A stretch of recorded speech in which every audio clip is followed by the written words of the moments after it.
Good. Gordon. Good to see you. Yeah. Yeah. Cindy's like, okay, now we think I'll meet. Well, thankfully, we have a quorum, and so we're ready to begin the meeting. I'm going to do something a little different in public comment, experimenting new ways to do it, and have public comment now, and then have public comment after we begin discussions on a given subject to allow the public to comment. And my own philosophy is that we want to hear people who come here must be reasonably serious to take the time to come here, and we don't have a big crowd. So there's only 4 of you there, and I don't know who's watching on TV, but maybe nobody. And so I'd like to hear your opinions as well as all of ours, because you might have good ideas. Here's a 5th one. Now we can't do it now, and so that's what we're going to do. So I will open right now for public comment, and please come to the podium, because people who are watching at home or who are watching the video later won't be able to hear what you're saying unless you come to the podium. Mr. Chair, point of order, just so you know, you have to open up your meeting first before you can do public comment. So you have to announce your committee, the name of it, the date, and the time, and then you can have public Gee, comment. what is the name of our committee? I can open it for you if you'd like. Here it is. This is opening the meeting of the Committee to Assess and Recommend Strategies for Housing Creation within the town. So it's good to know that, yeah. Then I'll do roll call for you. Okay, thank you. Members of the committee, Councilor Paula Schnapp, Councilor Betty Lutke, Here. Councilor Charles Bloom, Here. Councilor John Crow, Here. Councilor Gordon Starr, Here. Mary Ann Barboza, Here. Hilda Hay, Laura Schufelt, Here. and Chair of the Committee, Rick Presby. Here. You have quorum. So the first thing on our agenda was the discussion with staff from Planning and Development, and they're not going to be here today, so they're coming the next time, so we can skip that. The second thing we're going to discuss that you will have the first comments on is a discussion of the categories of people in need of housing that they can afford. There are, in my view, about 4 categories. There may be more or less.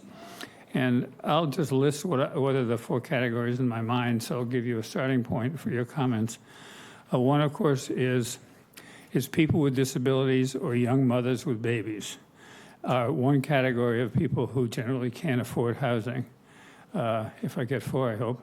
The second category is people who are working in low-paying jobs. And we have a lot of those here, in the recreation industry, the tourist industry as well. So they count. And then there are people who are working as teachers and nurses and firemen and police, firemen or women and police, that sometimes can't afford to buy a house and things of that sort. There's that category. And then there's people who are here either seasonally or as vacationers, as do we want to make it, open up the doors for them, for more of them. And those are the 4 categories that I define them. You can change that. So anyone who wants to speak, please come up to the microphone and introduce yourself. Nobody wants to speak. Nobody. Oh, wait, good, we got 1 person.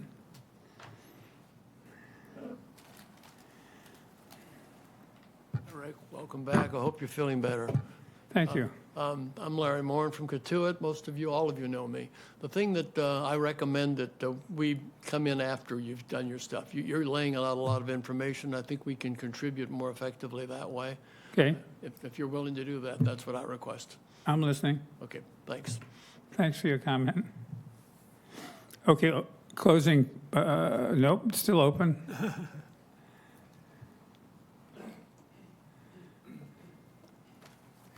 Bob Schulte from Centerville. I think most of you know me as well. And just direct this to the entire committee. I made a similar comment at the recent local comprehensive planning committee meeting. As you may know, Chairperson Presby, I'm the chair of the ad hoc zoning and regulatory review committee. And I just wanted to say I'm primarily here to listen. I made a similar comment to that group saying that particularly on some of the zoning issues, I think there's an overlap amongst the committees. I've spoken to Jim Kupfer and some of the other folks, and we would highly recommend either a joint meeting or a meeting where we had representatives from all the committees get together, because a lot of the issues that we're talking about are overlapping. As a matter of fact, a couple members of your committee are also on the ad hoc zoning committee. So I think they're important issues, and just wanted to say I'm here to listen and hope we can find a way to work together. Thank you. Thank you. Yeah, we should talk sometime. You know, we've been a little slow starting here, partly my fault. And so I'd like, well, I don't know, after this is going to be our longest meeting as a 2-hour meeting, and I hope we make some progress. So after this, if you're going to, I don't know if you'll be here for the whole thing, you probably won't, but if you leave your name and number, I'll give you a call and we can discuss this. Sounds good. Thank you. Okay. Anybody else? I'm closing public comment. So I already told the board what the subject was. That is what I defined as 4 categories. It may not be that many, it may be more, I don't know, and the reasons for it, and see if we are thinking along the same lines as to what the priorities may be. So, now's your chance. Could you read them once more, please? Well, I didn't read them, I made them up out of my head, but anyway, well, it's people with disabilities or young mothers with babies who can't really go to work, they can't really pay for childcare, and those kinds of things. And there's a pretty big population in those 2 categories, and there has been for many years. I want to say one thing that's a little slightly off the subject. 60 years ago, the problem that existed on Cape Cod was people who lived here year-round and owned their houses would move out in the summer and rent their houses in the summer. Sometimes they'd put a tent up in the backyard. Laura would know this because she's been here longer than I have. And that was the big issue. Well, that's not an issue you hear about now. There are different issues now. And part of it is that, you know, housing has just gotten so spectacularly expensive for a lot of people, and there's been so much housing that's been created. So the second category is people in low-paying jobs, and we're all familiar with that. You know, go to Dunkin' Donuts and get your coffee, and you'll meet some of them. And the third one is, what did I say? People who have decent paying jobs, police, fire, nurses, and so forth, who for years we considered to be well paid enough, particularly after there was a nurses union some years ago, to be able to afford housing. And in fact, they did, but that's changed. And so are we worried about that population? Because certainly the hospital is. And we read all the time about difficulty of getting people to come to work for some of these organizations. So maybe we're concerned about that here, and maybe we're not. We'll find out shortly. And the last category is the tourist quality, you know, to make it easier or better for people to come here in seasonally, part-time, or whatever, and spend money here. And I know there are groups that think it's very important to encourage economic development, maybe more important than helping people who can't afford any housing at all. There are groups here that feel that economic development is the key thing for Cape Cod. And so this group has to talk about that and get to that first step, you know, agreed upon, hopefully. Yes. Yeah, I think those groups are pretty good. I think it catches, you know, the basis of the folks that do need housing. And, you know, we've talked about, you know, the Cape Cod Commission Regional Strategy, and they very much use the word attainable. And I like that because there's always been the, you know, the little a affordable, the big a affordable, one being subsidized, the other one just being affordable. But the attainable piece, I think, sounds like a better thing for us to maybe focus on. And when you talk about your seasonal folks, let's not forget the seasonal workers, Rick. And I think the Chamber's made quite a deal of the J1 and have made efforts to actually provide funding, if I'm not incorrect, to landlords to house some of the J1s. So I think we need to take that into consideration. And I do think it's important to recognize the seasonal visitors. You didn't mention the second homeowners. Is that intentional, or are they considered part of the seasonal visitors? Is that do we need? They don't need help, I guess. The second homeowners seem to be fine in attaining the housing that they need. Your first category I didn't mention. It's a good one. The additional one I think is taken care of. Yes. Okay, either maybe I missed a meeting, or maybe I missed the plan. But I understood at our last meeting, we were, Turn on the microphone, speak into it. is it on now? Okay, sorry. I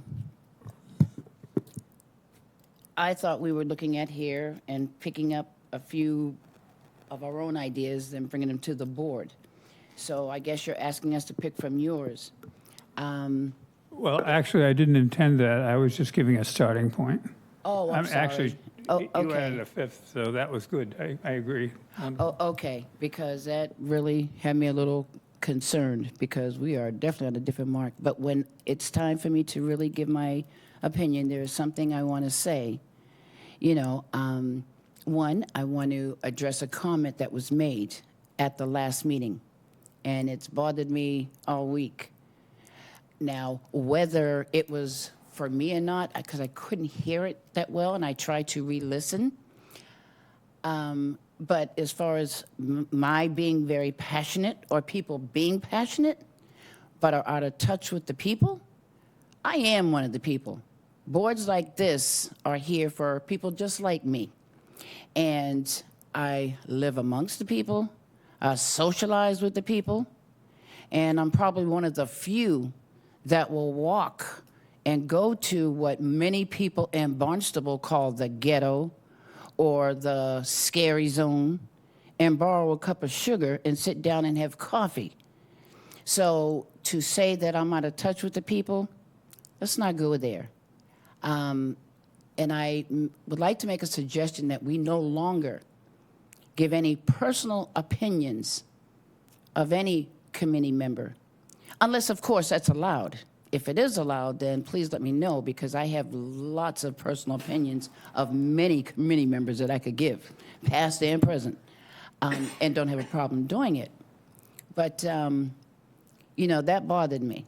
And I said, okay, I don't want to address it at this meeting, but, oh, no. What was said at the last meeting specifically? Well, about the passionate, being very passionate, but so not in touch with the people. And I'm not sure, because I couldn't hear it all the way, if my name was mentioned or not, but that person has often said, oh, she's very passionate. Well, I'm not trying to be here for anyone other than the people, because I am one of the people. I'm not looking through a window. I'm not guessing. We're sitting on the step trying to figure out how we're going to pay A, B, C, and D. So, but I also want it to be known, I got on this committee because I believe it can work. I want it to work. I will not be the holdup on this committee. I will vote with the majority on things, providing 100% they are for the people. They're the only ones I'm trying to help right now.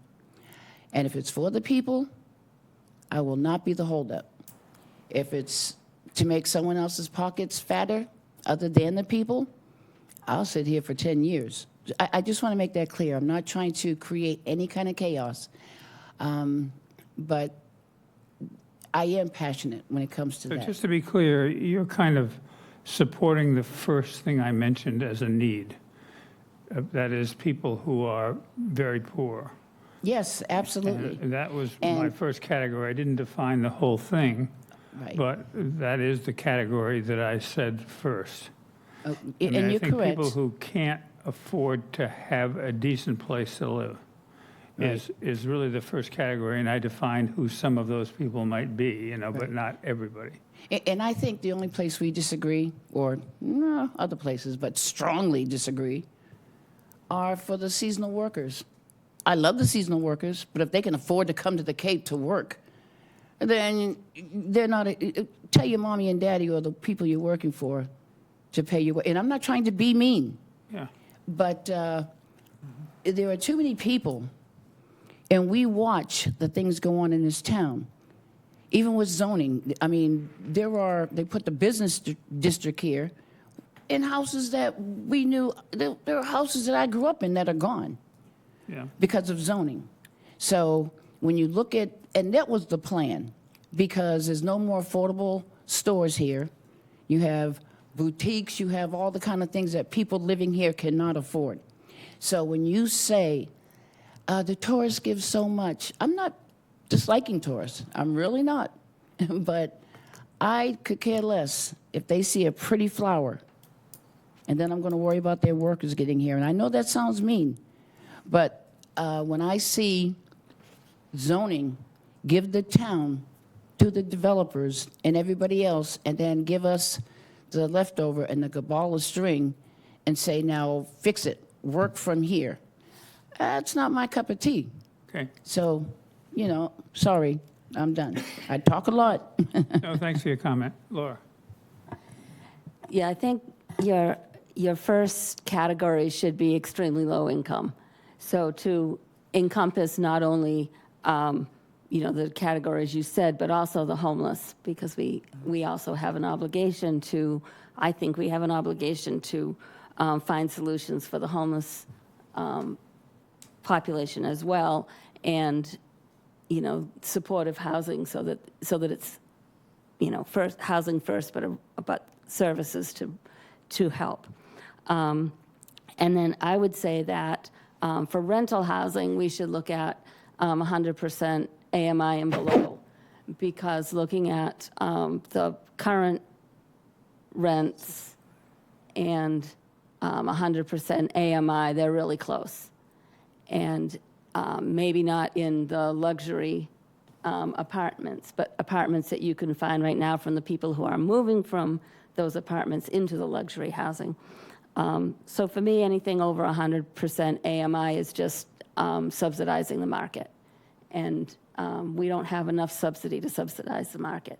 We have to look at the greatest need, and then, in my opinion, look at the greatest need and respond to that. And the greatest need being between ELI and 100%. And we have in the housing production plan, the needs assessment, we have numbers that go along with how many people are paying too much for rent or ownership. Now, again, I was talking about rental. In home ownership, it's the 80 to, maybe 150% that can't. And we can, figure out those numbers that can't afford to buy a house. And there are programs that can address those, again, without, pretty much without doing a whole lot, except maybe some zoning that would allow a little bit more density than there is, and more density outside of Hyannis, if we're talking about single-family homes or home ownership in even rental. It's something that I've been doing this in this town for 30-something years, and from day one, it's been, let's try and get affordable housing throughout the 7 villages. And that doesn't discount Hyannis, because Hyannis has the infrastructure, but it's not going to be the only place where infrastructure is, and we have to start planning now, because it takes 5 years to do anything, especially here. Thanks. I think what you mentioned about AMI is absolutely essential. It's the only thing we have that is basically a term that we can all understand at all levels of government and throughout, that we can designate to work towards as a goal for housing people. Can you explain a little more your stance on 100% AMI? Because I think that's important. You said anything above that is subsidizing the market. Can you explain that? Because I think it's absolutely essential that we get our heads around an AMI and start working towards that, because it's the only term that's going to get us where we need to be versus, talking about what people are or what they might be. AMI is essential. So I need more clarification on what you meant by that. I got that. So what I was saying was that in the rental market, so for instance, a 1-bedroom market is $2,400. A 1-bedroom for 100% AMI is $2,400. Now, there may be some utility ups and downs, but it's within. Now, as you get to 3 bedrooms, it's a bigger gap. But average studio rent in Barnstable is higher than the average 1-bedroom, which doesn't make sense, only by a little bit, but that's what it is. And because not everyone speaks jargon, AMI is area median income. And median is not the average, median is the numerical middle. I try and explain that. I try not to use jargon. So 100% AMI, and you'll have people say that that's wrong, but I have the statistics, and that's about what it is for studio 1s and 2s. 3s and 4s are at 100%, are lower than the market. But we're not seeing any 3s and 4s being built right now. We're seeing all studios 1s and some 2s. So. Yeah. And now you're talking about AMI and 100%. Correct me, well, I don't, subsidized housing inventory, which is the whole basis of housing production plans, which is the whole reason for doing one is to defend against the wretched 40B. I actually like 40Bs, so I don't really even buy into that initial rationale for doing a housing production plan. But what is subsidized housing inventory? That's lower than 100%. So we would not be meeting our SHI if we targeted, above 100%, correct? If we targeted above 80%, subsidized housing inventory is 80% and below. And that's the only thing that counts. The count is the count. It's not the reason to do the housing. The reason to do the housing is that there's people in need, and there's people that are in substandard housing or have no roofs over their heads, or that are spending more than 50% of their income and they don't have any other disposable income. That's the reason to do it. The SHI is not a factor because we are so many units behind getting to town. We would get there if we had political will and subsidies in the right place. We would get there. Yeah. My question is, what would we determine as affordable? Because as the market is right now, medium income is what? For a house, 600,000. So 600,000, if you're working anything under 100 or 200,000, that's an uphill battle for anybody to do. If a person is working even $20 an hour on a job, how is that person going to be able to afford a $600,000 house? Where are you going to get the down payment and everything else that goes with it? The insurance, taxes. Taxes has gone up drastically in this town this year. And I think taxes is one area that the town needs to start look at. Because if the taxes keep going up like this, it's gonna even be a lot more harder even for investors.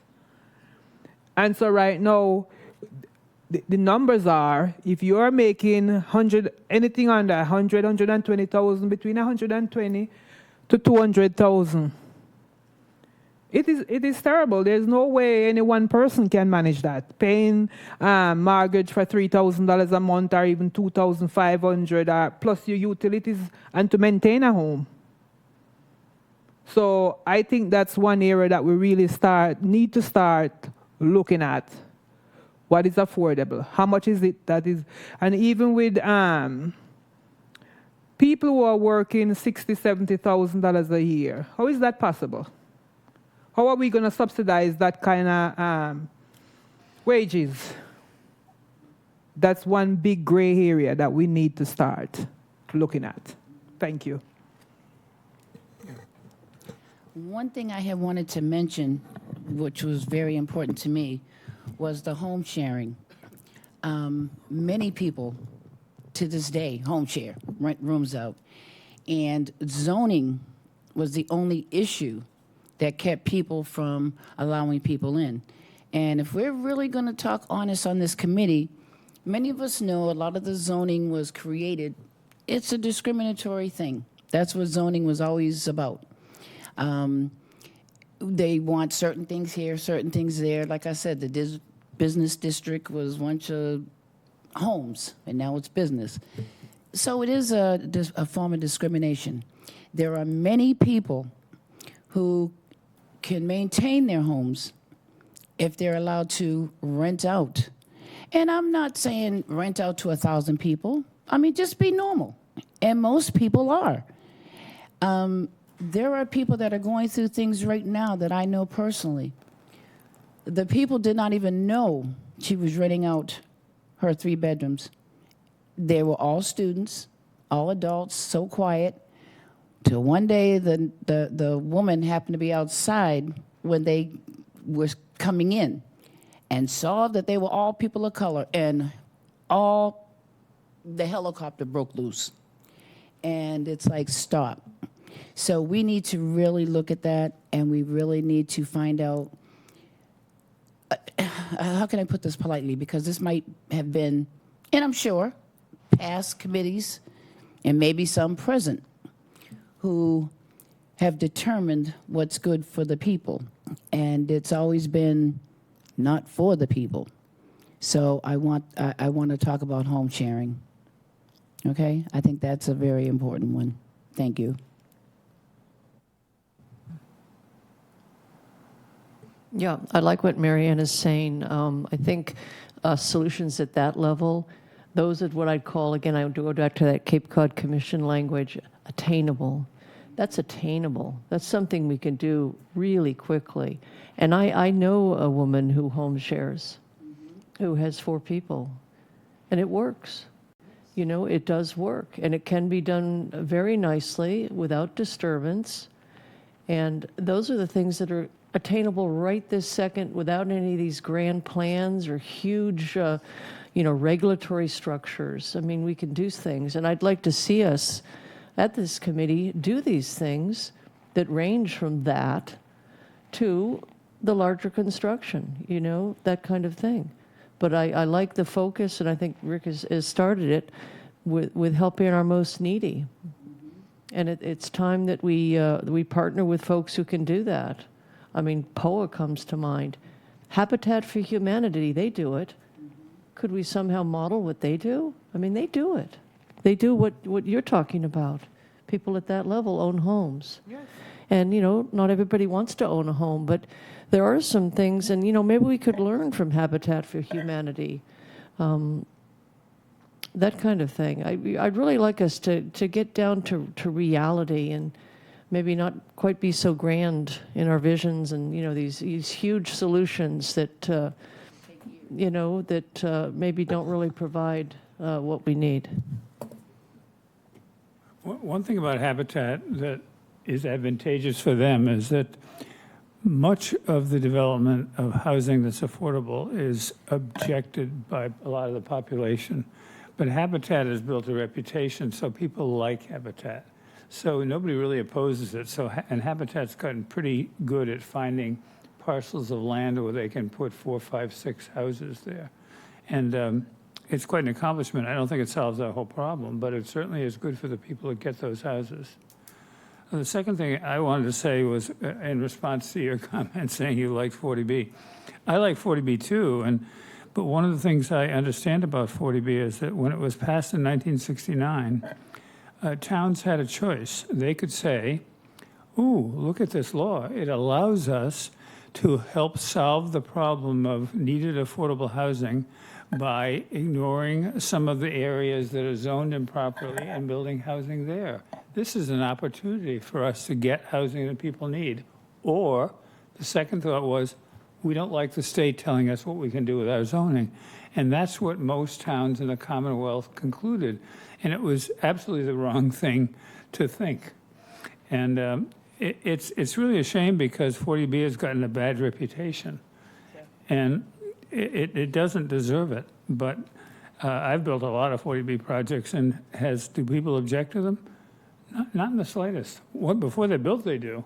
And after they're built, they never. Because part of it is that people are carefully selected. It's a selection thing. Yes, they have a lower rent, but they don't just take anybody who walks in. They screen them. They're managing a property, and therefore you don't have the problems that you might have in some types of housing that don't screen people. They're just on a waiting list and they get in. But it's frustrating. Yeah, you have additional comment? No. Anybody else? Yes. I like your four categories, but I see a collision course with seasonal and tourist and the other three. I mean, they're going to crash because I don't know if we can come up with a plan that includes everybody. And so I'm wondering, are we going to be whittling it down and focusing on maybe a couple of these areas? That was sort of mentioned in the past. Well, that's our choice. That's our choice. Yeah. We're gonna come to that pretty I mean, quickly. we're a after tourism- this part of the discussion is completed. Yeah, we're a tourism economy. We have great need for seasonal, but at the cost of people who already live here. I'm wondering if we're in a crisis, we should focus on people that already live here. I guess that's what that's my concern. That was I agree with that. Well, I don't necessarily agree with your conclusion. I think that we have to decide here what our priorities are in this committee when we select the approaches to solving the problem. What am I doing? Well, you know, we have to agree on what we're going to be targeting. There's little enough chance to convince the community of big changes, but we may be able to pick out things that the community will be willing to accept that make a big difference. And you know, and after this part of the agenda, I want to summarize some of that, if I can get away with it, as long as nobody else wants to comment on this. I'm not sure we've reached a conclusion about this, but we'll hear some public comment after this too, and there may be some people out there who have additional comments that will be valuable for us to hear.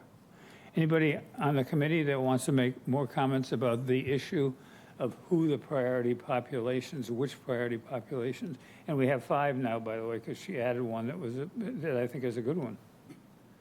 Yeah. So I think our priority, as I can agree with Councillor, even though we want our seasonal workers, which are very important, and we want the tourists, they are very important to us. But I think we desperately need to deal with the people that are already here before we can branch out. Take care of your backyard before you go out in somebody else's backyard. So take care of the people that are already here, the needs that are here, and then we can work ourselves and expand. That's what I have to say. One of the things that my former agency did was they studied the traffic to come onto the Cape of people that work here. And I think the number is, Laura may remember it exactly, but it's about 40% of the people that work here in the summer are traveling over the bridge. And so the report thought that was a real problem and that we ought to do something about it. Of course, my wife commuted to Boston for 18 years, so, you know, commuting to work is not an unusual thing in this country. But is it a problem? When they go to Boston, they go to make more money. When they come here, they don't make much, and that's the difference. So that is a traffic problem. It is a disadvantage for some people, but I didn't include that, I don't think, in my list. But I think generally it seems as though the people here are saying, if you don't live here, then you're not going to be a priority for us. That's what I'm hearing. And I just want to be clear that I'm not misunderstanding what people are saying, because some people will object to that position. Not that everything we do is going to be something everybody loves. That's not going to be. But, okay. I don't think that was saying close the doors to the bridges, Right. Which is, you know, what I've kind of heard my whole life. You know, people coming here and then not letting anyone else in. It's not that we're not letting anyone else in. People who work here have, I believe, have a right to live closer to their work if that's what they want to do. And we shouldn't close the door to people families who want to live on the Cape for the reasons that I love growing up on the Cape. So I think looking at the populations that we have now and responding to that is different than saying, you know, if you don't live here now, you're not going to, you know, we're not going to take care of you. But so I would say we use the statistics for who's here and the income levels and the needs to build a plan, and then who comes is who comes to, Accommodated. you know, and we can't, you know, I think we should be welcoming to newcomers as well as trying to solve the problems that we already have exist. Yeah. I want to be clear. There's no way in the world that I do not understand that the Cape is a tourist attraction. But the purpose, my understanding of this committee and this whole planning thing is for the people who have been living here forever, or not ever, but just live here, okay? And when you talk about the tourists, okay, I enjoy summertime too. But when they're coming here, we're coming to work. Well, actually, they can go anywhere to work. Maybe they can go somewhere where there's plenty of housing. You're choosing to come to the Cape because you want to enjoy the Cape Cod beaches. Well, people that live here they're struggling. They're living in tents. They're living under trees. So for our energy and everything else to go into some seasonal worker, and I don't want to sound cold, but at this particular moment, my concern is for the people that are living here. And if I need seasonal workers to come and clean my mansion, then I better find a in-law house to let them stay in. You know, because people are simply trying to keep a roof over their head. And that should be where our energy is. And I think when the everyday people, the everyday person who is from here, you want them to have a certain respect and a politeness and a kindness to the tourists when they come. What do you think the everyday people feel about the tourists when they see the seasonal workers coming, enjoying themselves, living it up? They watch the town walkways and everything being done up to make sure the tourists are enjoying themselves. Do you think that's going to bring a little animosity? And I'm just being real. And that's not how I feel. I'm old enough to understand that we do need tourists. But our concern should not be making sure that the workers, if that's the case, let the workers stay home and give the jobs to the people that live here. The people that live here want the jobs.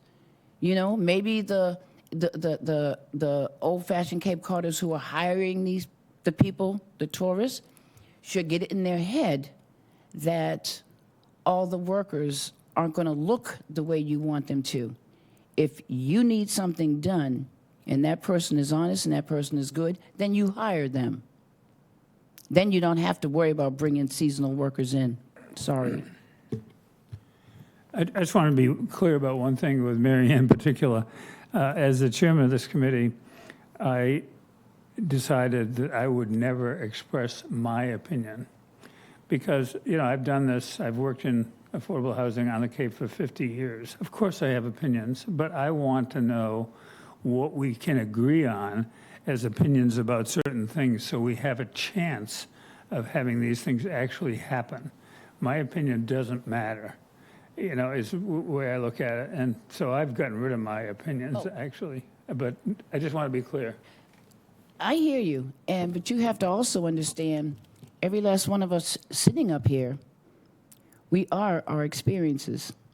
Sure. So our opinions or our direct thoughts. Now, the last part of my opinion was because I didn't want anyone to feel like I was being negative towards them. I'm not.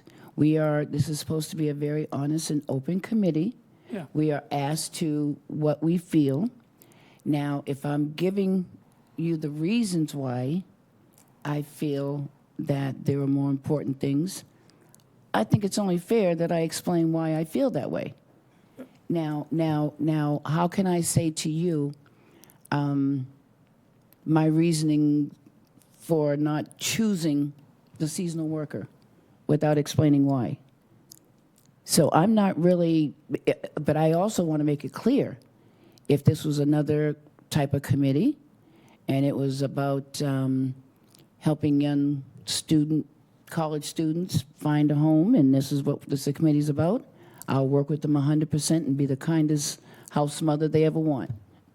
So by no means am I turning a cold shoulder to anybody.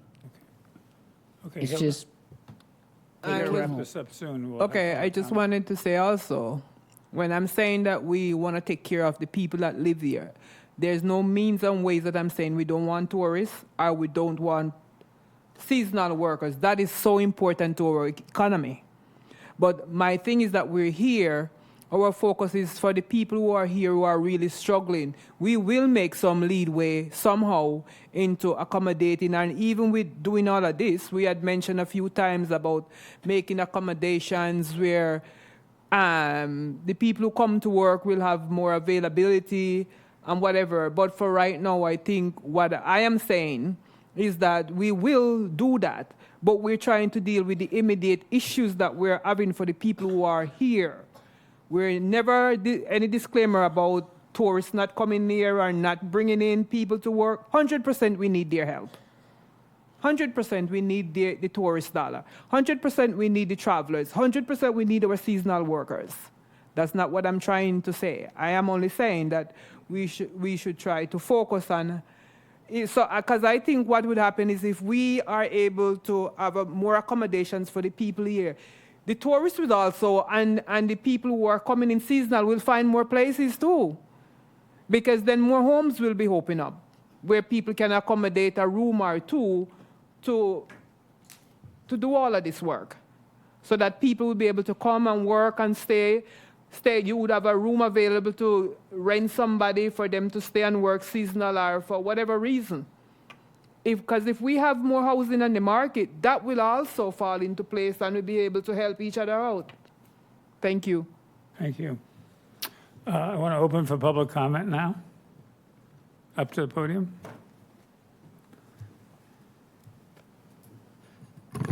Good afternoon. My name's Mark Hansen. Some of you may be familiar. I didn't have anything prepared. I'm glad I came down today. I have kids being picked up at 4, but I wanted to, if I could, speak to, I guess I really do need these, speak to what has been said so far, a couple of ideas, and maybe from the ground, just some viewpoints. One of the things that kind of see from the ground up is, when we either are at an LCPC meeting or something of that nature, I think we have a large workforce that really does encompass the 80 to 200%, even though it seems like a very high percentage if we're just talking AMI.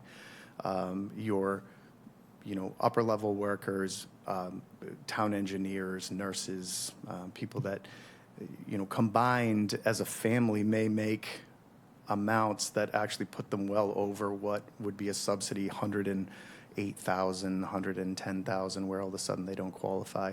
And we see it, where they're starting to offer stipends, places like fire departments where they can't bring people in. I see that as an area that definitely needs expansion, where very quickly you can not qualify for true affordable housing.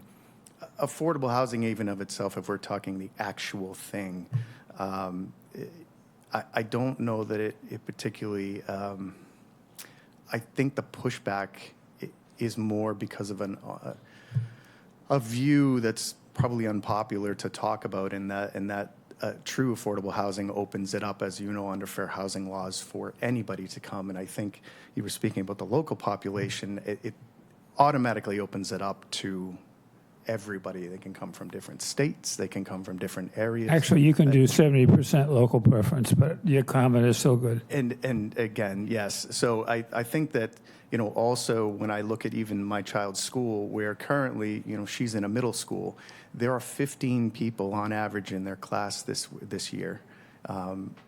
That tells me that families are leaving. That tells me that there are not a lot of families here. We know there's an aging population based on demographics. I think you're going to see the need for what we would call attainable senior housing. I think that's really going to become a focus. That was an area that I didn't necessarily hear anybody speak about. And I think that, honestly, a clear vision of what the town and or what committees that come together would like to see as of housing is what the developers will follow. I think it's very helpful to work in union. I think that developers don't want to guess. I think they want to know. So if this committee was together and after a certain period of time said, we are definitely lacking in this type, I think developers would follow. And I think that in general, subsidization has to follow what the town is, what they would like to see. And I also believe, and this was just a thought I had and was discussing, was that, again, yes, taxes, insurances, all those types of costs that really have nothing to do with the upkeep of homes or making nice homes or building new homes. There seems to be an endless amount of rise to, as value of the properties move up, so do the tax rates just automatically as they are assessed at a higher level. There doesn't seem to be any ceiling on that, and so the only way that's getting passed on is to the clients, the tenants. So those are the things that are definitely these days. There are huge jumps in insurance, 20, 30%. There's huge jumps in assessed values, and it's really nothing that can be controlled. They are worth more, but there doesn't seem to be a ceiling as to how that gets moved, at least to rental housing. I believe purchasing homes here, there are a lot of people that had to leave the Cape to come back to the Cape. I don't think living, and when we're talking specifically about buying a home, I don't think, and this was even for myself, buying a house on the Cape is not a right. It's a privilege, and I think that you can go and come back, or you can make sacrifices if that's what you choose to do. But I think that the town, to satisfy and to really tend to the people that need it most, needs to have a productive workforce that can then have a trickle down, whether it be through time, volunteerism, charitable donation, the ability to create things that the town believes will work in that capacity. But I don't believe it works the other way. And I know that's a tough viewpoint, but I really do think that you really have to have that middle productive workforce, upwardly mobile, nowadays especially, and it's great to see upwardly mobile minority who are starting businesses, they're creating jobs, they're creating tax revenues, things like that. And again, I'll end this, but I appreciate the time. I look forward to hearing more. Thank you. Thank you.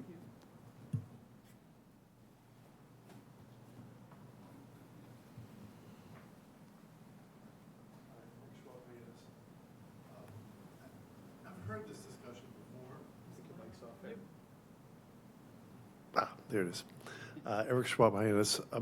I've heard this discussion before, and I think the reason you're not making progress is because you're not putting numbers around any of your ideas. So I've worked with Councilor Lutke on zoning issues, and what really helped us focus is data. It's like, tell me what the problem is and how big the problem is, and then we'll take actions to solve the problem. So, for example, how many additional houses do you think we need in Hyannis? How many rental units would you like to see in Hyannis? Do you have a number in mind? I would go 1,000 and up, Okay. and if we, I'm sorry, I just get comfortable and start talking. Well, we're very close then. If you think it's 1,000, I think it could be as much as 2,500.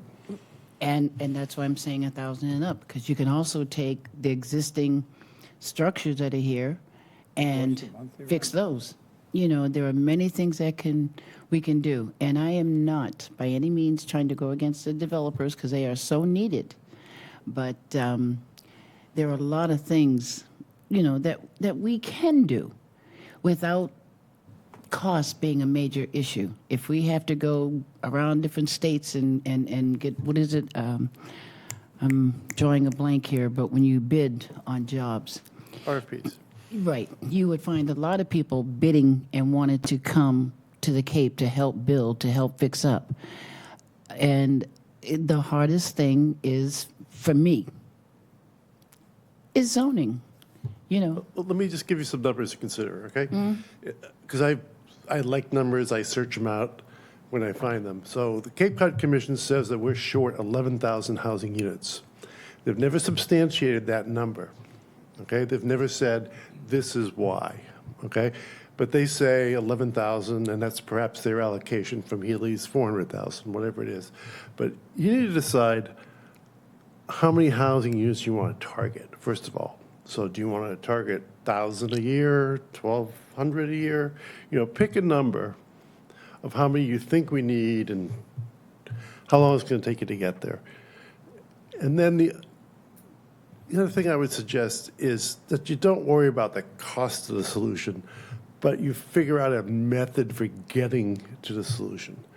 And then it will cost what it costs, because this is our town and we want to take care of the people that live here. So, if we need 2,500 housing units, right, then we should have strategies to achieve that number. And that's what we were talking about earlier, Rick, when we started. You have this housing plan, which is a list of Can I just strategies. ask for one clarification? Yeah. When you say 20, are we just talking about the town of Barnstable? You're talking about 2,500 in the town of Barnstable? Yeah, I mean, the numbers I have are for the town of Barnstable. Yeah, because And we've my got, estimate- 21,000 units here now, so it just gives you a perspective, that's It's all. my estimate is that you're short about 2,500. Yeah. But you can fill it in different ways. Like you could put dormitory housing for 150, right? You could put, starter homes for 400, right? I mean, you can take that number and you could break it down into categories of need, and then you can create strategies to fill that need, and that will cost whatever it costs, okay? So if we need rental units, how many do we need, right? How many do we want? If we need starter homes, how many do we need? How many do we want? And if you break down that 2,500 and use it as a plug number, it could be more or less, right? Start with 2,500, then come up with 3 strategies that will get you 60% there. Deed restrictions. I've heard people talking about deed restrictions forever. If you start a deed restriction program, it would cost you $3.7 million a year, and you would produce roughly 10 to 12 units a year. So are you saying that, are you including units that exist now that you could make it affordable as those units, or are you just talking about new construction? Well, first of all, there's a recession coming, okay? So, and you need to use that time to your advantage, okay? If people have to sell, right, the town could be a buyer, right? We have a trust, an affordable housing trust that has money. We have access to funding from the state. Let's, again, how much do we need and what type of housing do we need? And then how do we get the money to do it? But you got to do something besides talk. I don't mean to be disrespectful, but you really need to start, right? And what we saw coming out of the Affordable Housing Trust, no disrespect intended, this, wind development, it's just not, we can't fill the town with 4-story buildings, right? We got to work with what we have, right? So let's put that Affordable Housing Trust to work and start buying houses. And then we can rent them, we can sell them, we can build ADUs where appropriate, right? There are things that we could do, and there are programs we could start now. Like, we don't have to wait for a big program. You could start, this committee could say, hey, let's get started. Here are 3 ideas to get started. Let's start buying some houses, then we'll either rent them or sell them. We'll see how that works out, and then we'll keep going, right? That'd be my suggestion. Thank you. Thank you. Thank you. Excuse me. What was your name again? I just like your ideas. I didn't hear your name. We met a long time ago. My name's Eric I Schwab. know, but, I'm an old friend of Gary Lopez's and John Julius. That's No. I know, but I just couldn't remember the name. I'm good with faces, not names. Any other comments from the public? Or closing public comment period? On to the next part of our agenda, which is, oh, there's more, I'm sorry. Opening the public. You, what? Kind of a challenge to keep it going, but Okay. each of you gave a lot of very constructive things. I'm going to go through them quickly while they're fresh in my mind. Could you get a little Yeah, closer? it's on. Yeah. You hear now? All Close to the This mic. wasn't me. I wasn't close enough. Laura, you mentioned homeless, and one of the things that concerns me and us, it's come up before, is that a lot of homeless people want to remain homeless. So I think that that's something you're aware of. That maybe not, but I'm just saying if that is a factor, that's something that may require some discussion. That's where I am on that. Yeah, you and I should have a long discussion about that outside this meeting, because it's a complicated question. It is. Yeah, I'm not trying to add to that.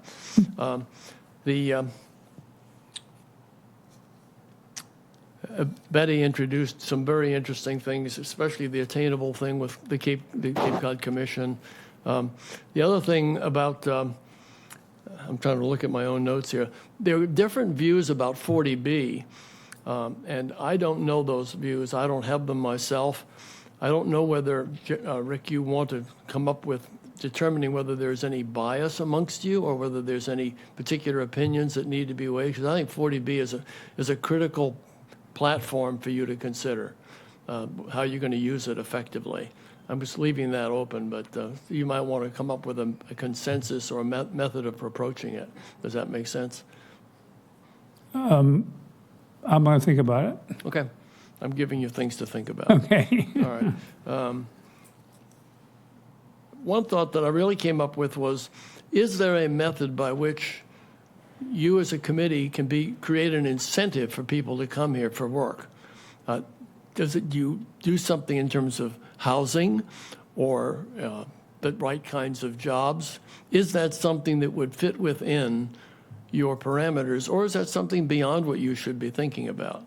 I don't know. To me, it seems like there are workers that we need workers here, but part of the problem is we haven't been able to house them, and that. So which is controlling which? The last point that I made note of is affordable housing versus low-income housing. That's always been, in my mind, that's been a conceptual difference, but does it matter in this process? I don't know. I think that the different ways that the housing calculations are made, and Laura, I know you're very familiar with that, but to the extent that that is an issue, that's something that you may want to consider. Otherwise, I'm not going to go any further, but those are the thoughts that were on my mind. Okay, thank you very much. Okay. Closing public comment. Laura? Thanks, Rick. I just wanted to respond to Mr. Schwab's ideas around the trust or the town purchasing units and then renting or selling them. First of all, the town is not a landlord, so the town buying and renting property is, first of all, a procurement problem. Second of all, a liability problem. The town is not eligible for the state funds that are within the housing bond bill. Municipalities are not eligible recipients. So there's lots of good reasons not for the town to do it. There's lots of good reasons maybe for someone to do it. But purchasing individual homes at 5 or 10 a year isn't going to get us out of this. And when you're spending $300,000 or more to make it affordable to resell it, is not, in my opinion, is not a good use of public funds.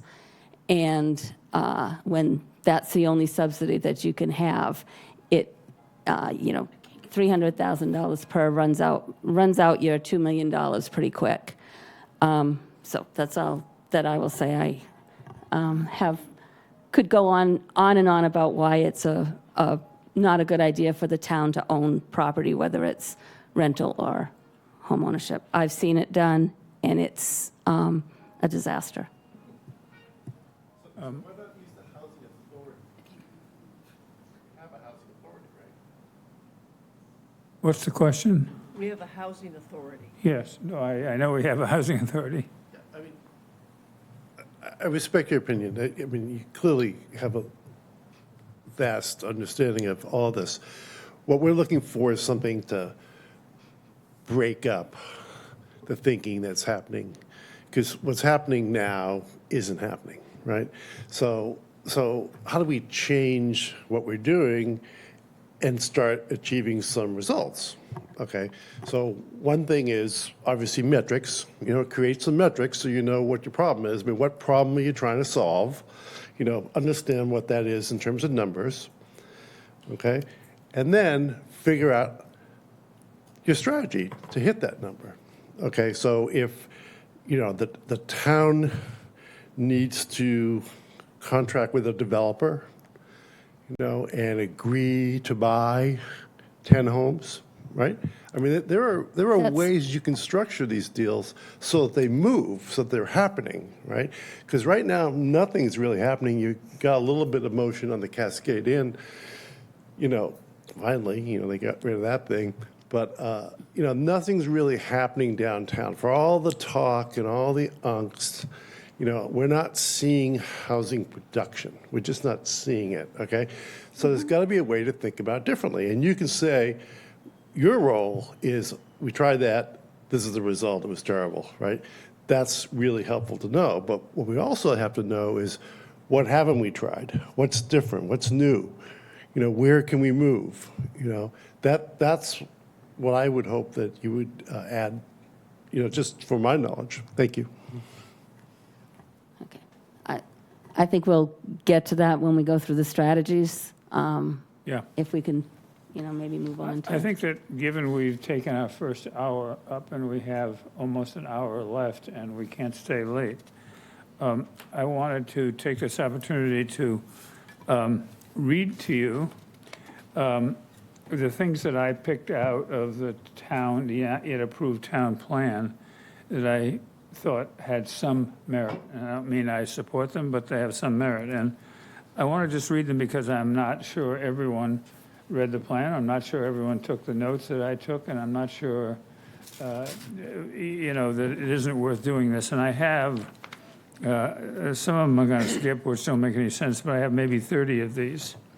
And so the use of existing buildings, obviously. Tax exemption for year-round rentals for income-eligible tenants. Year-round deed restrictions. Of course, higher percentage of affordable. If you look back at what the town's approved, it's just, I have no idea why the levels of affordability are so low, but they have been. Expedited permitting and financial subsidy for more affordables. Housing rehab program. Public and private partnership with the largest employers. Cape Cod Hospital is an example. And I have from, I don't have a particularly unreliable source, but they, if I'm correct, they recently gave Housing Assistance Corporation $1 million. Yes. And that would be to create housing for hospital employees. It's may well be a good idea. Public awareness that we have a surprising, for me, shocking maybe is a better word, of opposition to a lot of what we're talking about from members, a minority, but a lot of members of the public. Property tax exemptions, year-round deed restrictions, did I already say that? Small houses, 400 square foot houses, dividing single-family homes into two. And I already said increasing percentage of affordable housing in each development. This is all in the town plan, so. Developer fees, helping to developer fees for those developing affordable units. Short, I don't even know what that means. Increasing affordable units in existing properties. That's along the lines of not something you talked about, Eric, but we could do. educate the public, I mentioned that real estate transfer fees, increase in allocation of Community Preservation Act funds to housing. And that's, shopping center redevelopment. Those are the things that I picked out that were in the town plan. There are other things you might want to consider, but, there's been a lot of discussion about this in town, a lot of thought, but not as much done as that people have thought about. And so I just wanted to mention that as part of our discussion of what we might be interested in pursuing. Felicia said she wants us to come up with 3 things. And the 3 things we may agree upon would be things that we would be trying to sell to the council, of which majority of our people here are council members, and to the public to consider to make changes. And some of the things I hear from other people here. So who was first here? That doesn't matter. Go ahead. You can go ahead. Well, I think our first priority should be using town-owned land for the development of affordable housing. We have 14 and a half acres in Marston's Mills with nothing on it that is ripe for development. It will have sewer soon, which will make it even more attractive. I would suggest that, and I would like to do a short presentation at our next meeting about how other towns have used, on the Cape, have used town-owned land to develop affordable housing, and what it looks like, and what the neighbors think about it, and how the political will of those towns made it happen. So that, for me, would be number one. We have that land sitting there. And it's in every plan over the last 10 or 15 years that property was going to be used for housing. And it still sits there. So now's the time, now that sewer's coming there, now's the time to get the plans together to do a request for proposals and get a developer on board. I know that has to go through the council, but I'm just putting my stake in the ground to say that should be our number one priority, our number one suggestion. And there's other town-owned land, but that's the most, Let me make a comment about that. How many years has since that school closed? And whatever it is, it's like a dozen years, 15 years, something like that. And so during that period of time, you had massive numbers of people that needed housing. My organization did this in another location, and that's why I'm thinking of it. We could have built housing there, put in a wastewater treatment plant that would have served that whole community, the village of Marston's Mills, and then given that to the town when they put in sewers. And we would have had housing for 12 years times 12 months, 144 months for X number of people all that time. And the town could have just sat back and watched it happen. And they didn't do it. Why? And I mean, I was frustrated. I've been here a long time, and I was frustrated with that because we ran into that at another location, and we actually did a wastewater treatment plant for a shopping center to make it all work. And it's still there in Bourne and still looking terrific without any complaints. So anyway, yes, you wanted to say something. Yes. Whoops. Okay, yes. There were obviously 4 things that we all were told to come up with, and so we came up with. But I want to address the 2 gentlemen. One is Rick. See, I agree with, Eric. Sorry, Eric. I told you I forget names. It's close. I agree. I agree with a lot of what he's saying. All the land that has to be done, we need something yesterday. Home sharing is now. Working on things that are here now, that are standing. People need homes. I can appreciate even the other things I have are long-term. People buying homes long-term. People need to have a roof today. And I do want to the Ellen, other can I gentleman- interrupt you for a second? Yes. So what you're suggesting, I think, let me interpret this, is you create a program that exists throughout towns where, depending on the number of bedrooms, the number of people who live in a house, that you can rent a room or two to someone else on a long-term basis who could live there for relatively cheap money that would make it possible for you to pay your bills as you get older, and you could create a lot of housing without building anything. Yes. And it would be helping the people who lived there before and the people who are living there, the new people who are able to live there. Now, I'm sure there are complications to that. There's septic complications, perhaps. But it is a simple idea Okay, that can help individuals particularly, sometimes maybe mothers with a baby and stuff, That's get a right. decent place to live. Yes, many That's what you're of, suggesting? yeah, well, many of the complications are complicated because Barnstable makes them complicated. Okay, they're really not that hard. People have been letting people live in their homes for 100 years. Okay, the things that mess up is when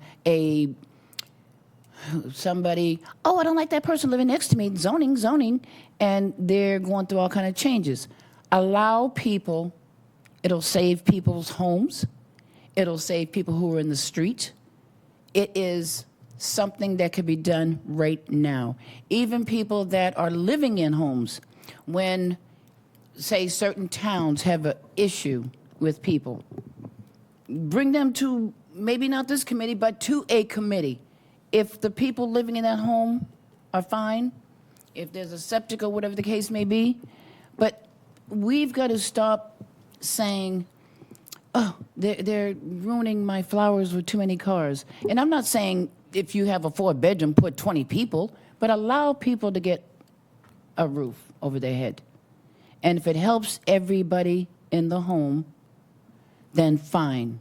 Then stop with all these extra regulations. I'm not saying us, but all these little tidbits that are really there to save the neighbor next door who doesn't want to see a certain face. Okay? And I want to make a comment to the other gentleman. I'm sorry, I forgot your name. But you made a comment that most homeless people want to stay homeless. Please, that is so untrue. It is not true. You will have a certain group that may say, because they don't want to deal with all the ignorance that they're put through when they go into, and I've talked to, there are some I know personally, I've known them since they were kids, and I see them, and I am so happy for this particular person, no names, but hasn't drank in 2 years, cleaned, but he will not get off the street because of the way he's treated when somebody who says they're trying to help them makes him feel. So I understand it, but the majority of the people that are homeless do not want to be homeless. If you've ever slept next to a dumpster, and I'm going to give a little bit of my personal thing. I've slept next to a dumpster, maybe not in Hyannis, but I've been homeless. And it's always a very confusing misconception. They want to be there. No, they don't. Well, since I'm actually working on this problem as a volunteer in another part of my life, I want to make one comment that might help you to agree a little bit more. And that is that my experience, maybe I'm wrong, is that one of the qualities that a lot of homeless people have is they don't believe in themselves. That they've had a life where they've never been told they did anything well, they weren't successful, they went downhill, they did all the things we know about. And so trying to get them to believe in themselves is an important strategy that I'm working on with another organization to provide a orientation and educational program that's very intense, that helps people understand that they're not as bad as they think they are. Right, because they've gotten comfortable with their community. They found a community. You know, we, as human beings, we all have these complicated brains that we can do whatever our brain decides to do. But if you're like me, I was way overweight when I retired because I worried about my family, I worried about my job. As soon as I retired, I started eating right, and I've lost 45 pounds. Easy as anything. No medicine, no tricks, nothing. But my brain said, hey, you're a fat guy now, and you're not working, and you have nothing to worry about. Why don't you deal with the fat? And I'm a healthy guy who had a successful career and have a nice family and everything else. But it's amazing what your brain can do if you make up your mind. But you've got to believe you have one and can do that. And the people that I have known and taught classes for didn't know it. And the organization I'm working with now has about 50 people, individuals in housing, men and women, that they're working on, and we're raising money to do it so that it's an intense program rather than an occasional program to make it work. I love you, Rick, but part of what you're saying, now we're going off into another hole because what you're saying is very true, but we're going off into another whole thing because then I could take it, and I'm just saying for real, society has told you, if you break up homeless people, you've got different things about it. And society has told a certain group they're not valuable anyway. So what you're saying is 100% correct. But in this issue, with this particular homeless issue and this particular finding homes, that's another whole discussion. And I would love to join you. I'm just trying to create some commonality between you two that I think we have it. I could help We with good. that. We good. That's all. I'll That's talk to all. him. I'll make Okay. him. Well, I'll talk to him. I'm good. Okay, next. I don't want to discuss it anymore. Next. Are we good? Yeah. Yeah, as far as narrowing it down and, focusing, and again, Eric Schwab's comments are good in terms of, we need to do something. And Rick, you listed a lot of things. And again, our housing protection plan has every possible thing you could choose from. But I like what Marianne is saying, and I would call it ADU light. And this dovetails completely with Bob Schulte's committee, which is, I know they've had Brian Florence there, and it's an issue in the neighborhoods in Hyannis. People are already doing what Marianne talks about, and there seems to be no regulatory limit to the number of people that can be in a home. And that's what Brian Florence has testified about. So I think we have a lot of commonality between our two committees. I like the idea. We also have the head of the Zoning Board of Appeals here. Some sort of ADU light, try to come up with a regulatory structure that gets some sensibility to this and gets this going in a way that we can.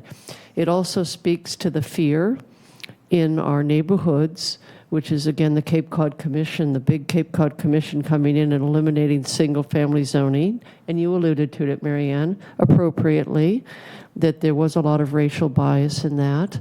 But we still have a huge segment of our society and people here, my constituents in my precinct, that love their homes. They worked very hard, and they want to live in a single-family community. But I think this ADU light might be something that we could get behind as a commission and, as I say, dovetail with Bob Schulte's group.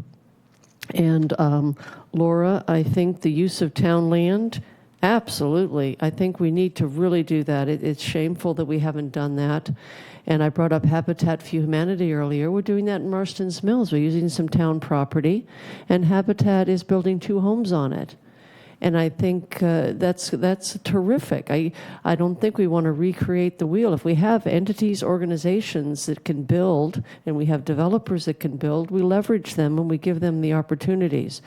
But town land, perhaps that fits in with the committee too, to zone appropriately and get some of our town land working for us, because land acquisition is an enormous cost, and if we're ponying that up, that really helps. And then I think the other thing I would go was one of the things that Rick is the public-private partnership.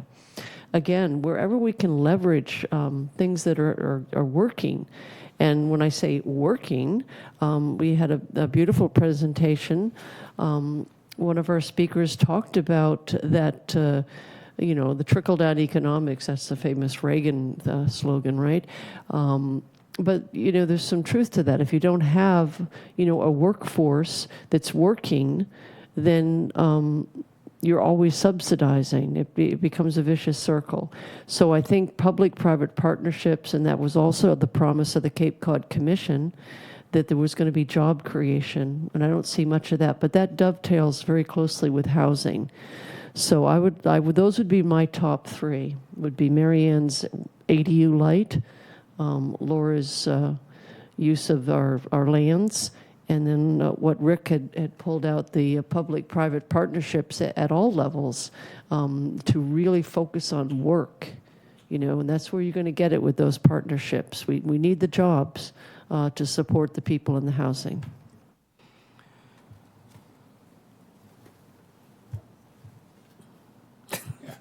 Hi. Adding to what Marianne's saying about allowing people to be able to rent their homes and stuff like that, I think it's really a gimmick to me when we say, oh, we can't allow more than 3 people in that house because of the septic. Number one, as a homeowner myself, there is no way I would know the amount of people living in my house and know that within certain time my septic would need to be relieved and not pay the $300 to get it done, even if it's every 6 months, because you're getting benefits. So that's a wash. That's nothing to use to hold back on people from renting their property. You're not going to have your beautiful home and allow it to be flooded. All it takes, because if you're renting it, you're making some money. So you'll be, instead of pulling your septic once a year, you'll be doing it twice a year or 3 times a year if you need to. So that's a poor excuse in my knowledge. Thank you. Thank you.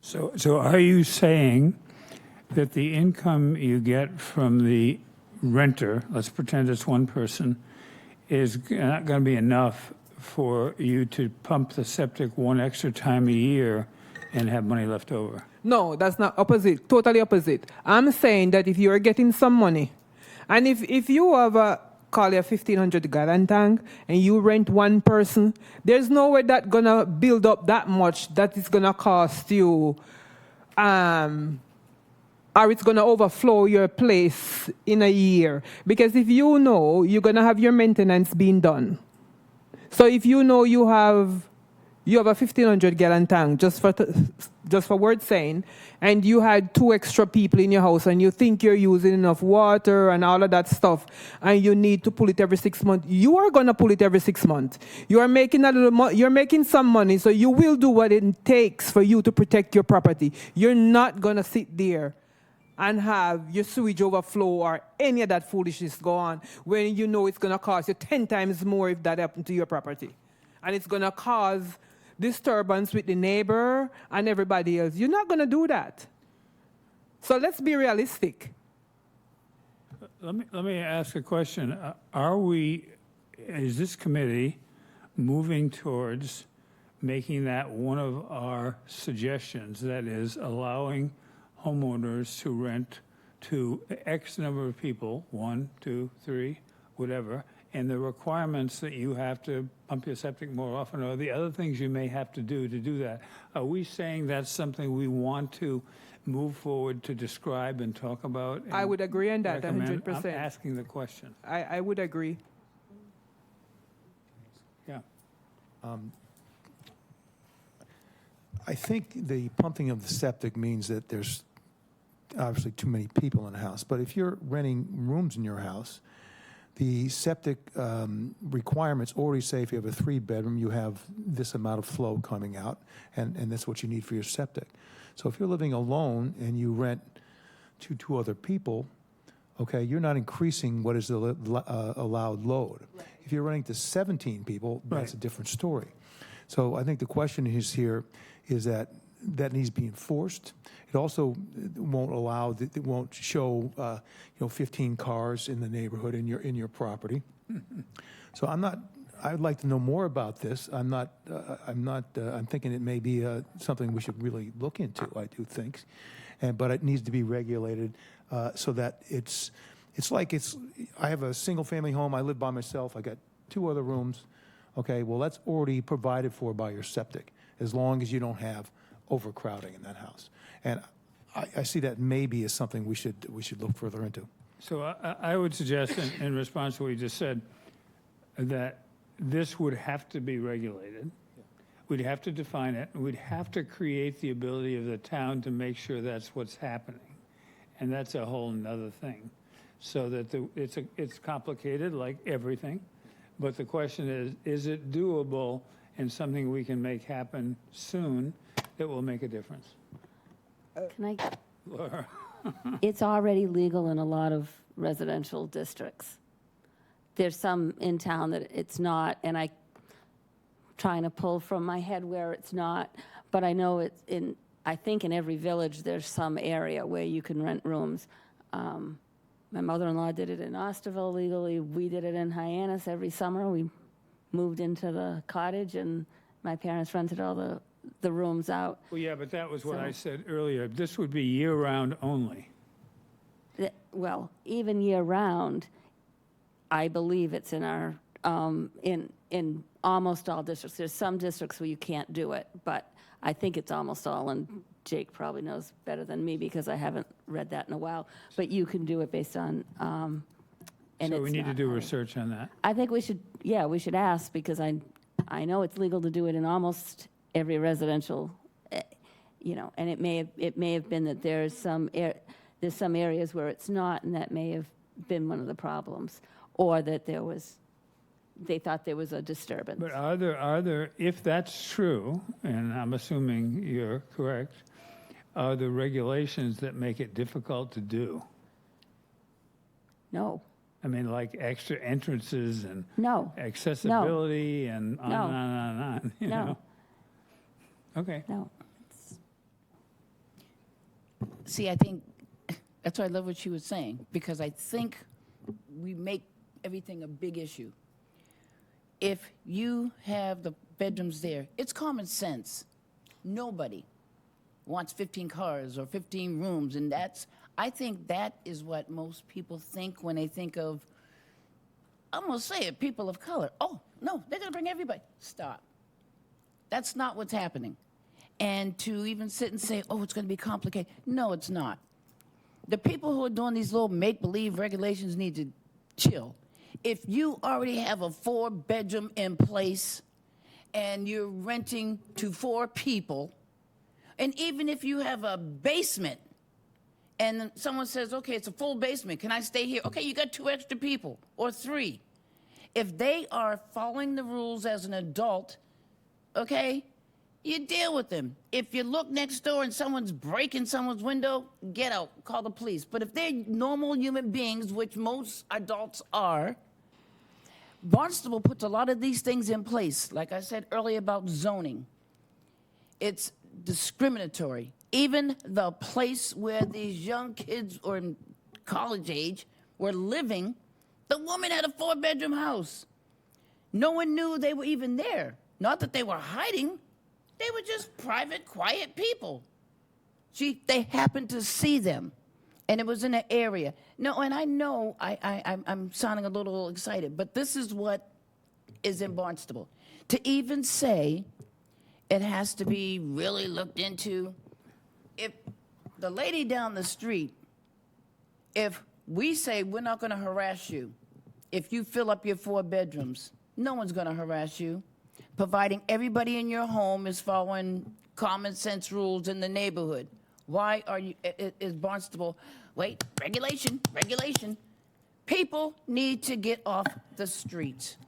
Well, I think in some ways you're oversimplifying this, and it's nice that you are, but for example, most places you can't live in the basement unless there's adequate window area. So if you have a walkout basement, you can. The other thing is, do you want people to rent it just seasonally? Do you want them to do whatever they want? You know, that is to rent it for a week in the summer, all summer long? No, there has to be a limit because we're trying to accomplish a specific goal, and we're trying to follow laws and regulations that already exist to make this work. I think it's very possible to do, but I don't think we can say, oh, you can just go do it. We don't need to do anything. I would say that we should let it be. If it's legal, and it should be legal in every residential district. If it's not, we should look at it. But if you can rent rooms legally, then it's something that's been done forever, and people don't know because they don't see it. So Rick, That is so can untrue. I jump in? Well, hopefully you're right. Oh, thank you. My question's for Bob. So is this something you guys have looked at in the zoning? I get the feeling we're stepping on, we're in the Venn diagram middle here. If Mr. Florence has been there, maybe this is what you've talked about. Oh, So- first of all, we're just beginning to get into the topic of zoning. We focused on regulatory agreements the first several meetings. And Mr. Florence is doing a presentation this Friday. I'm sure this will be one of the topics. I would just agree with Laura's comments. I don't know off the top of my head, but in looking through, there are multiple single-family resident sections. Some allow rentals. Most of them do. I think there may be a few that don't. I think the reality is there's just not an appetite from a lot of single-family residential owners to rent their rooms. But that's not to say that they're not already allowed in most, if not all, and whether it's a matter of letting people know. But those are currently, I think, in most of the single-family residential zoning. There's a limit, and some of those prevent some of the things you're talking about, Rick. You don't want to have 17 people. You want to be concerned with the parking. You want to be concerned with the septic. It's not simply a matter of pumping it more frequently. Yeah. You also have the nitrogen levels. The more you pump that 5 or 6 times, that's all nitrogens that are going into, the soil, which is another key issue. So there are a lot of complications. You can't just say, well, you rent it and you just have to pump it more frequently.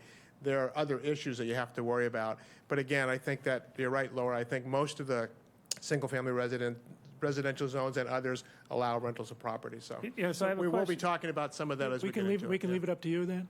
Well, So no, but it's a topic. This Yeah. is, again, a good example Yeah. of where there are overlaps Yeah. between those. And the same with the local comprehensive plan and the regional housing plan, too. So I have a question. Yes. If that's true, and I guess it is, what percentage of the people who own homes know about that? I think it's a small percentage. Yeah, I would guess it's. And so then what we need to do More is, education. is to let people know that's a possibility as the answer to how to get more housing. Because if it exists and very few people do it, then it's even easier. Yeah. Now, I think there are complications. I mean, I'm realistic. Yeah, I agree with you. But, and so I don't want to be a bad guy here, but I think it's a good idea, but there are complications. Well, I think the other thing, it also, that concept, in my mind anyways, addresses essentially single people. If you're talking about families and people with multiple homes, renting one-off bedrooms or 2 bedrooms doesn't address that problem at all. Right. If you're talking about single people, seasonal workers or whatever, but then you get into, are you doing it, which is effectively a short-term rental, or is it, something that's seasonal or yearly? So those are, again, all issues that would Well, need that's to be the other talked issue, about. because you don't want it to be a short-term rental. Yeah. But there are a lot of houses with single people living in them now on Cape Cod statistically. I mean, I've been reading all this stuff, and there's a lot of them. So, this may be an interesting thing to pursue. Yeah, sure. I'm sorry Thank you. to be the mouthy one today, but I'm going to be. You always are, But so I why is can't- that different? But that ain't nice. That's not nice, people. But You have an opinion, that's a good thing. But anyway, and I believe the people on this committee, their hearts are so good, but we do live in different worlds. Because Absolutely. while all of you are talking about how normal, there are 2 things that keep popping in my head. One was years ago, and one is happening. It's a white community. I'm just going to say it. And it's a 4-bedroom home. So everything is met, and all of a sudden, when the very highfalutin people saw that there were people of color, I'm just keeping it real. Of course. They went through every change in the world and are fighting to hold on to their home. So while everyone's saying, oh, it's so automatic, no, it's not. For us, and it's wrong. And nobody wants 14 cars in the yard. If I rent to someone and you try to bring 14 cars, we're going to have an issue. There was another family years back that the whole house was sold twice to white families. They then, the third owners, all of a sudden, the great and honest town of Barnstable came in, try to take their home away and come with all these regulations because they had a kitchen and everything in their basement. It was a full basement. And I lost my mind. I'm not an attorney, but I fought for them long enough that they were left alone. And how do you, as the town, from the inspectors on down, go to that home, let it be sold twice to white families? They live there, they resell it. And then when the black family buys it, and her children, all educated, all working, they didn't like their children, and now the neighbors complained. This is several years, and I can, next meeting, just for our personal eyes, I can bring you in all the paperwork to show you that they put this family through so much to get rid of them. Oh, the regulations, regulations. So yes, I am a little different, and I am sorry. But there are some things that we're going to talk about that affect us differently. Do I like it? Do I want it? No, but it's real. You know, you guys say things, and you're a sweetheart, but at the same time, sometimes you miss the mark a little tiny bit. Not you, I'm talking about in general, Barnstable. I'm going to shut up now. I get on a roll. I'm sorry. I want to take just a moment to say, Mary Ann, that it's not every white person that isn't sensitive to the horrific history and present racism of white society. I worry about it every single day. And I'm a little unusual, I will admit that. But we know now in reading the news, something we perhaps didn't quite understand. I mean, there was a lot that went on during the Johnson administration to deal with this issue.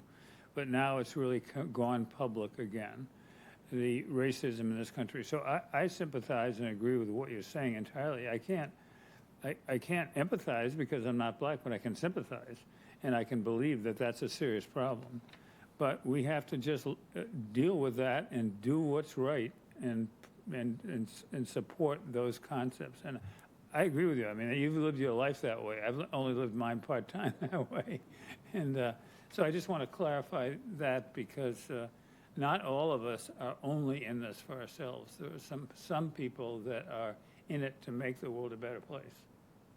And maybe everybody here is in that category. It could well be. Yeah. Another issue, I'd like to explore the home sharing thing. But we were talking about housing strategies here, and with the housing production plan, I printed out the pages 15, 16, and 17 that really laid that out.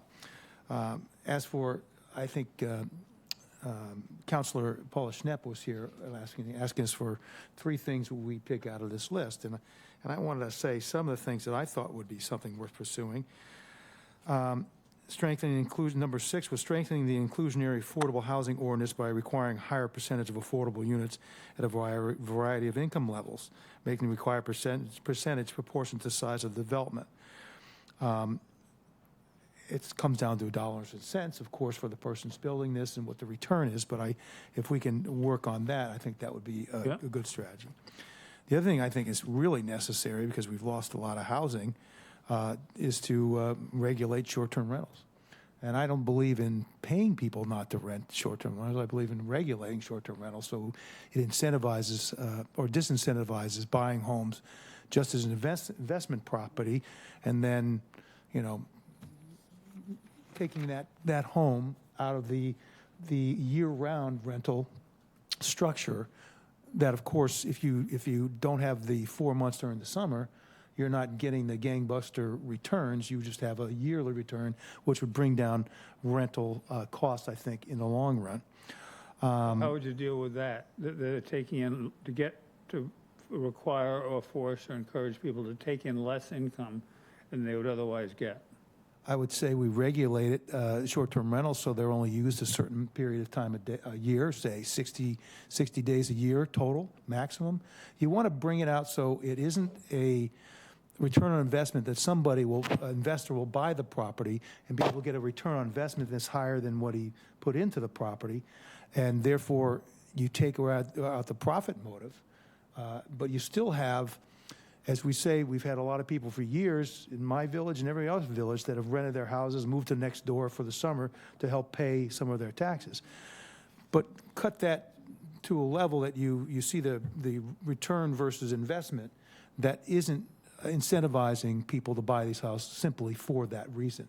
So therefore, you bring some of those houses back into, a large percentage back into the market for year-round rentals. I think that's important. Number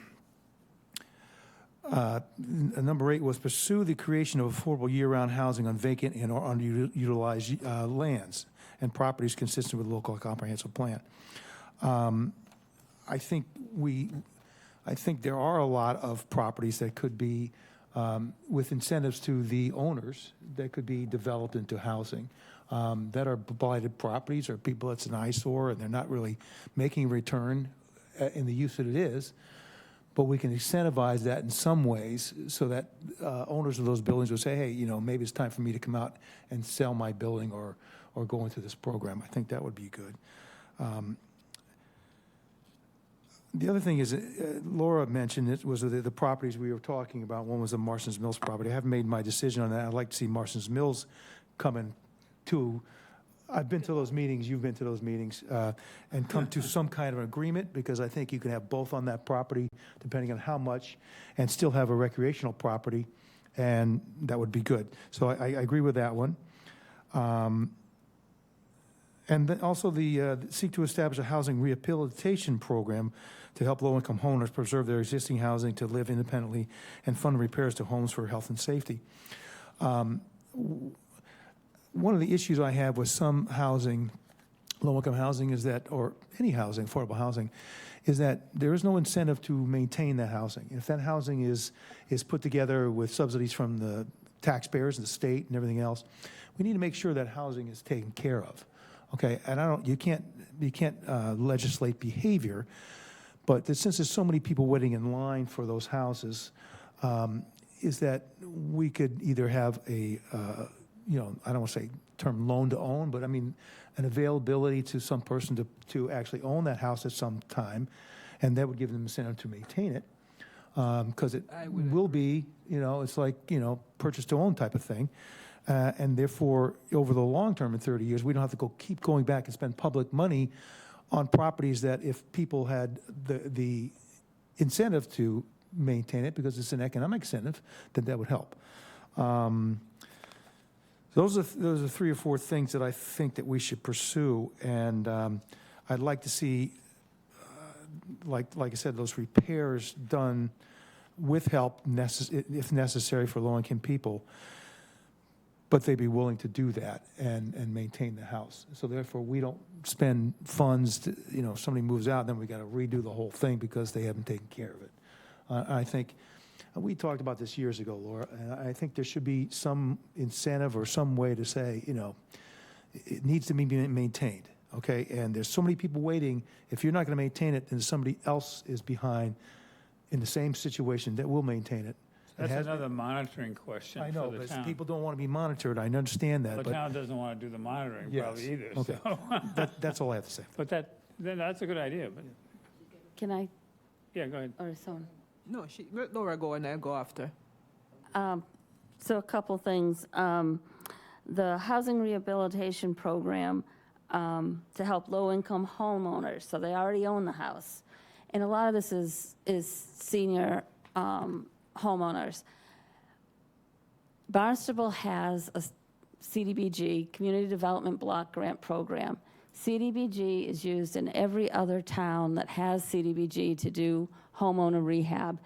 It is, it's a little, a little bit of monitoring and it's federal money, so there's some, regulations. But towns that are not entitlement, that don't get community development block grant money, petition the state to get it. And so, like with 2 or 3 others, so Dennis, Brewster, and Harwich, put in, and they have a homeowner rehab program, and a very small nonprofit in Harwich administers that program for them.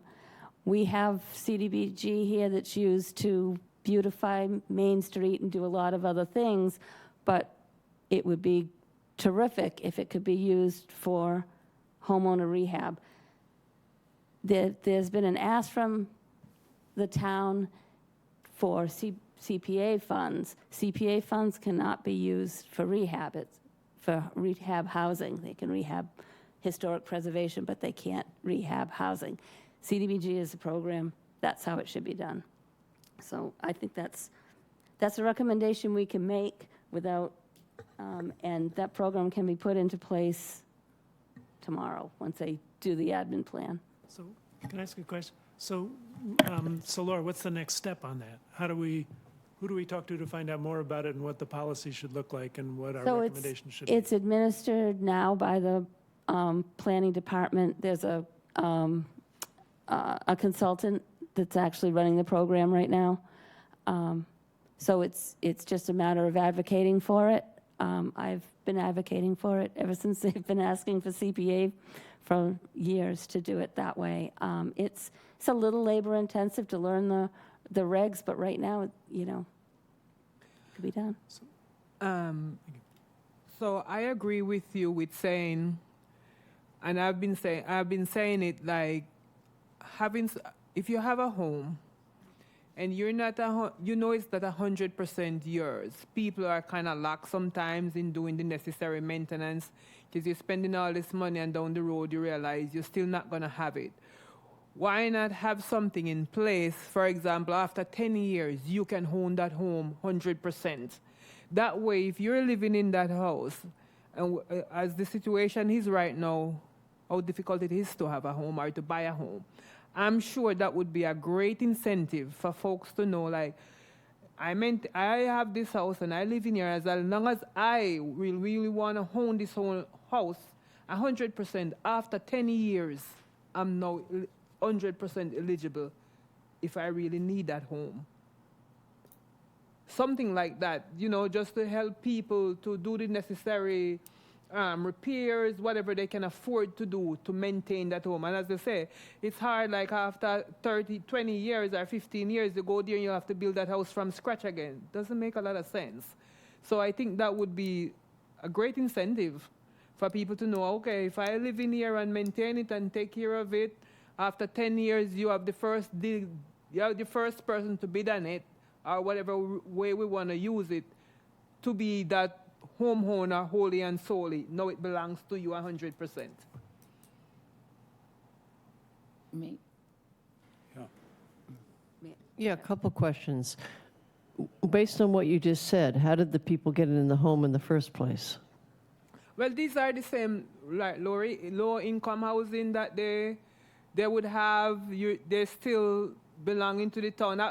I think those are, I don't remember what they're called, but like when you're ready to sell, after a while, it would still go back into the pool for the low income, and there are people who are lined up for it, right, that would get. So they own it after getting it through a lottery Right. and an affordable home? Yes. Well, there's appreciation that is, they don't have to sell it at what they bought it for. I do So- know that, but a lot of people, in my surroundings that I've been around, like, they know. So if that house had some repair to be done for, like, say, $20,000 or $30,000,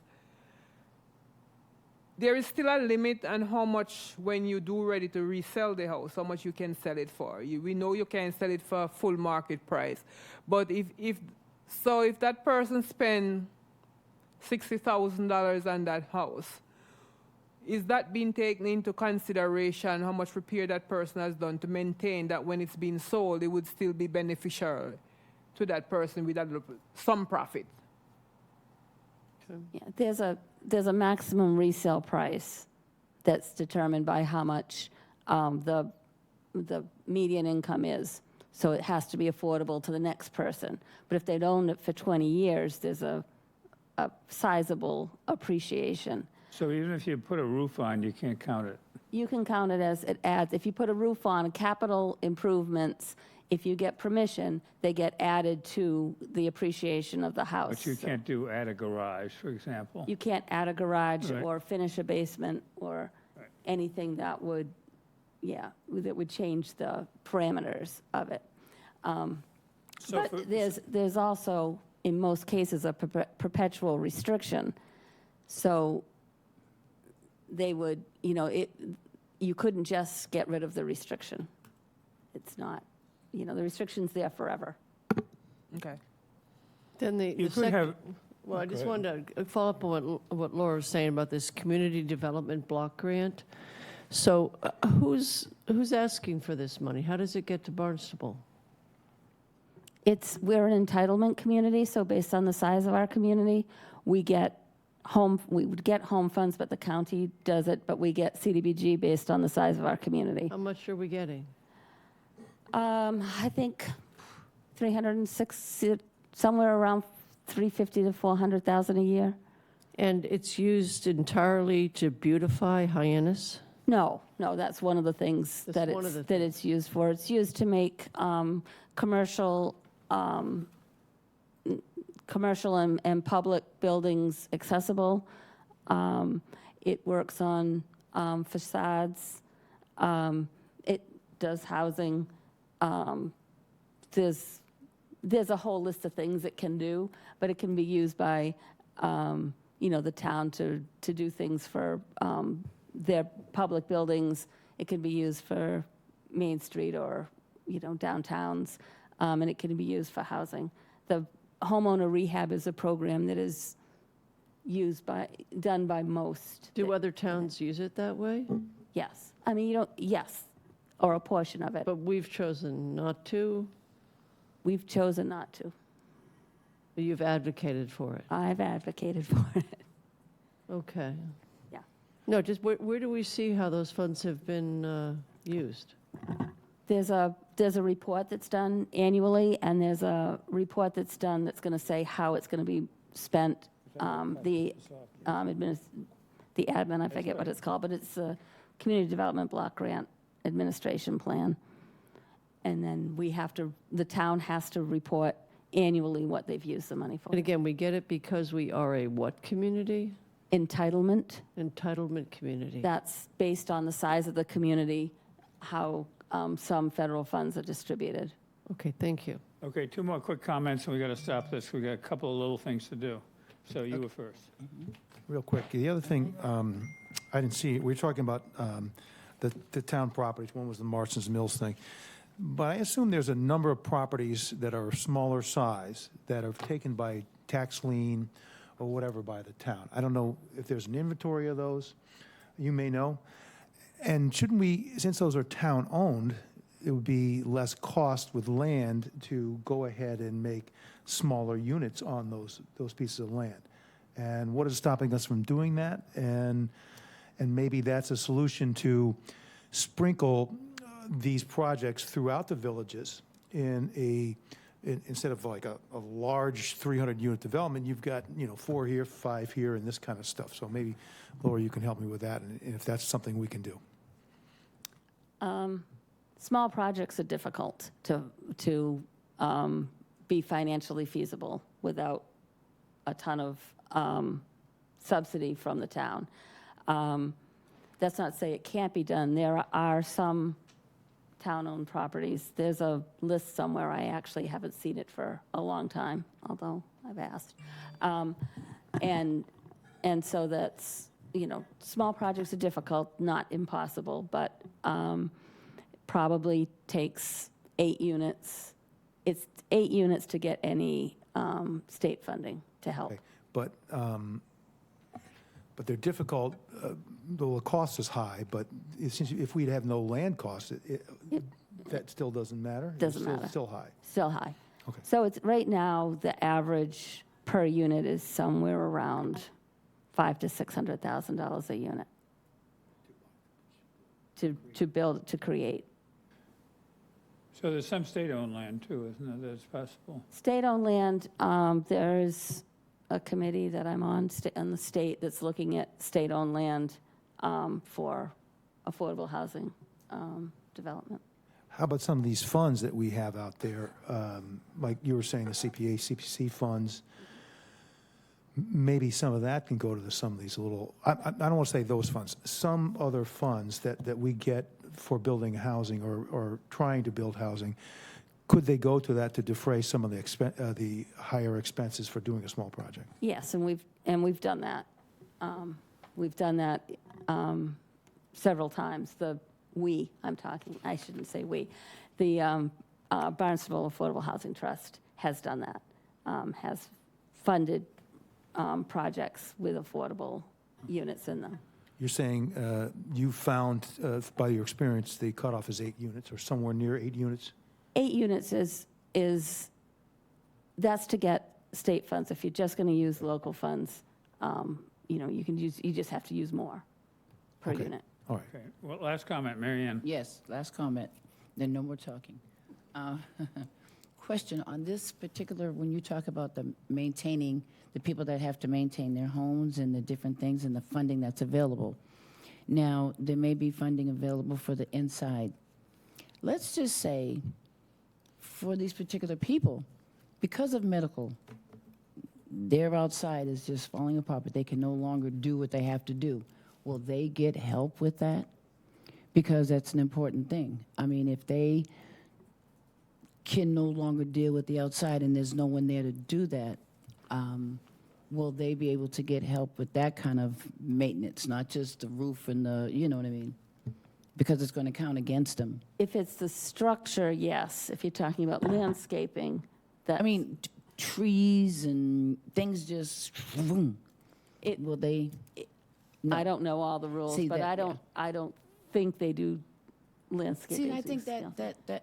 I mean, I know sometimes I look at the minute stuff, but it's there's a reason. Because It's a federal program, so it's got a lot of when you have regulations. issues and things are going on, you realize what other people are going through. You know, what used to be easy, sweeping a floor, is like, oh, hire somebody. I'm done. I'm done, Rick. So we have to approve the minutes of July 18th because there was a change in them. Is there a motion to approve? I'll move to So approve. moved. Okay, I'll second. All those who want to approve the July 18th minutes, say aye. Aye. Aye. All those opposed? Now, Cynthia, we need to schedule a next meeting. Yes, sir. And that usually takes us a long time, but we've got a minute and a half. I can tell you that, let's see. Just tell us when it is. We're not going to ask who can come and who can't. Every Monday in the month of October is open, all the way till 5 o'clock. So if you do another committee meeting from 3 to 5, you'll be fine on any one of the Mondays in October. And they include the 7th, the 14th, Okay. the 21st, or the 28th. So October 7th. One of those is a holiday. Oh, yeah, sorry, the 14th is a holiday, my bad. October 7th, 3 to 5. The 7th? Yeah. Okay? All right. And then I think, please look at the town plans, the things we've discussed today, and come up with some of your own priorities, and look into them a little bit, think about it a little bit, and we're going to try to get a little further along on those things and focus on it at the next meeting. Now, we're also going to have one visitor from the next meeting from the planning department, so that will be our agenda as it stands right now. And if there's anything else that you think we should talk about, let me know soon so I can get the agenda in and we can use it. I'd like to do a public land presentation, Okay? Using public land for affordable housing. Now, do you also want to talk anything about the possible new state legislation? Sure. Okay.